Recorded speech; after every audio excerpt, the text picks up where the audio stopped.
had to stop watching the news because it's just so doom and gloom all the time. I mean, the headlines they put out, it's constantly there to provoke some level. It's to elicit something inside of us that's going to get us to watch. And I think it's not their fault on what they're trying to do. Like, I get it, you have to capture eyes, you have to capture attention. But what bothers me the most is that the information that they're giving is given in such a way that it spikes everybody's stress levels. It's like they're watching a horror movie. Like, people feel so aggravated and so stressed after watching the news. And the most common thing we're seeing right now is the home market's about to crash. Home values are dropping, right? Inventory is through the roof. 2008. And we have to slow things down. We have to slow things down to a point where we take everything one bite at a time, that we look at things a little more pragmatically, that we take the time to understand what they're saying, because the data that they're giving isn't always incorrect.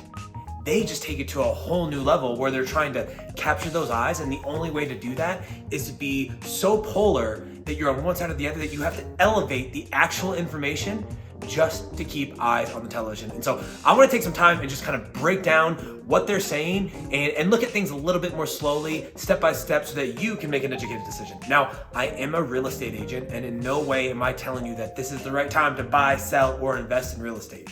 My commitment, my goal to you and to all my clients has always been this, is to provide you with information so that you can make an educated decision for whether it's the right time for you to buy, sell, or invest in real estate. So I want to break this down, and the first thing I want to start with is the real estate market. So the real estate market is made up of three different things. You have inventory, that's the supply side.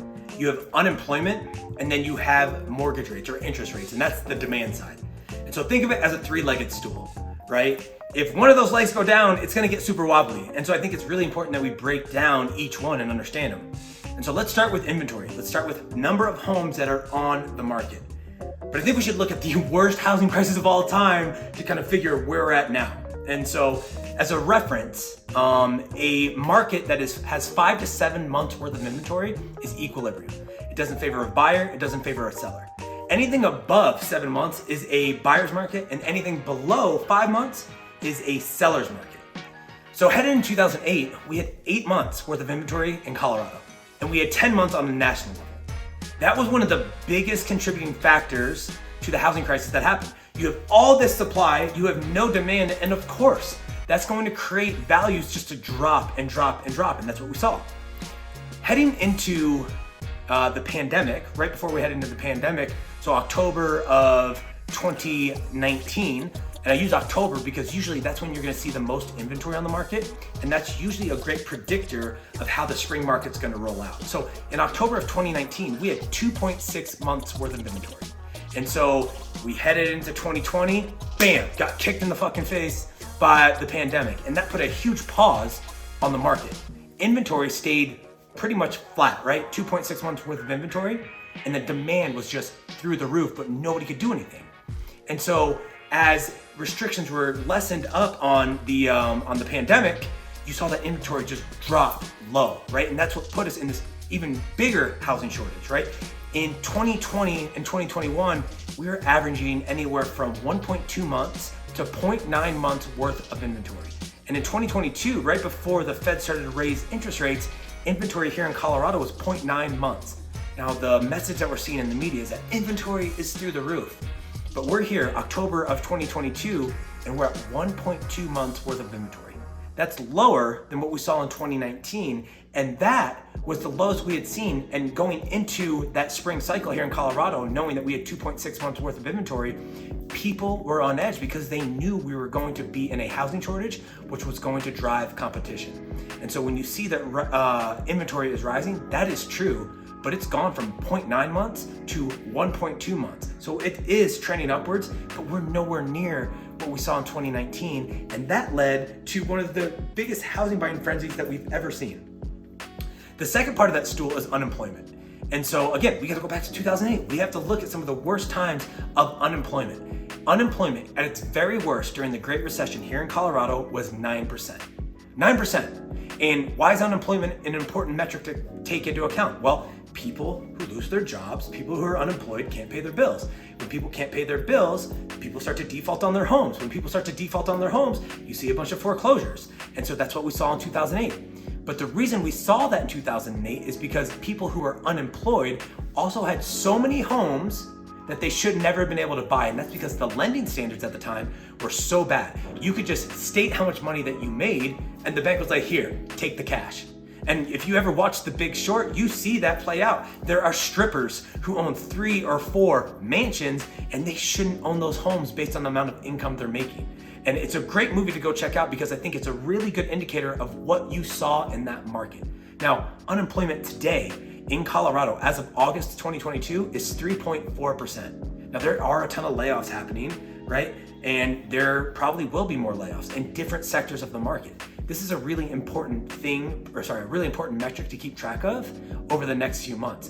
But the one thing I want you to keep in mind is when we're heading into the pandemic, Greater Denver had one of the lowest foreclosure rates in the entire country, meaning people were buying homes that they could afford and they weren't defaulting on those homes. They were making their mortgage payments. And then over those 2 years, they built up so much equity that even if people start to lose their jobs and unemployment starts to increase to a level that is concerning, they have so much equity in their home that even if they were to sell it at a lower price point than what the market value says it is, they have so much equity in it that they would still walk away with cash in their pocket.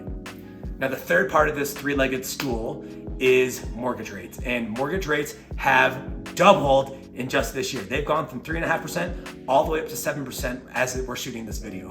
And I think it's really important that we look back. We look back over the last 5 years.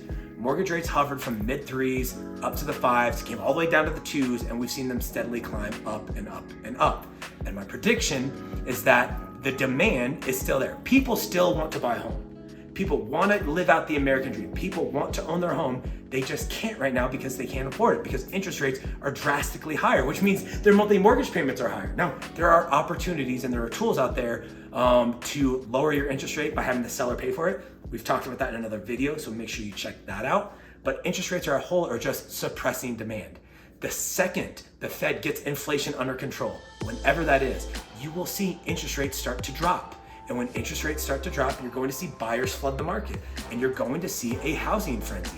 Maybe not to the same levels that we saw, but that demand is still there. People are just waiting for them to be able to afford a home. And interest rates are one of the biggest limiting factors. So you're going to see, as those come down, the market will become competitive. And when you have that housing shortage that we just talked about, and you have this competitive environment, you're going to see appreciation. Now, when will that happen? We're not quite sure because there's a lot of factors that come into play.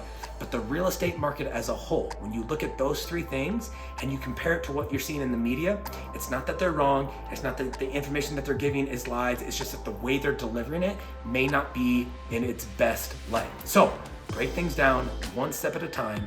And if you get confused or you just don't know where to go, like you want to buy a home, but all this shit is just super scary, my recommendation is to meet up with a real estate professional that you know, like, and trust. And if you don't know one, call your friends who own a home. They probably know somebody that either they use or their friends use that they really like, and start to have conversations with them. Get clarity on your situation. Put together a plan. Create metrics so that you know, like, hey, when interest rates come here, or if home values come down, or whatever the case may be, that's when you will step into the market. And if you can't find anybody, or if you just really like me, I'm always happy to help. I'm literally just a click away. Drop a comment below and I'm happy to engage with you guys, have a great conversation. But just remember this, everything that you see on the news is an elevated, escalated, high alert version of what is actually going on, because they're doing that to capture the eyes. And you can't blame them for it, but when you slow things down and you think about them one step at a time, what you come to realize is that there's many factors that come into play in the housing market. You just have to be empowered enough to know what they are so that you can make an educated decision. Listen, I hope you found this was helpful. I'm here to just give you all the information so that you can feel empowered in a real estate market that is changing. If you have any questions, send me a message, put the comments down below, or just shoot me a text. I'm happy to answer anytime. Until next time, I hope you found this super helpful. I'll catch y'all later.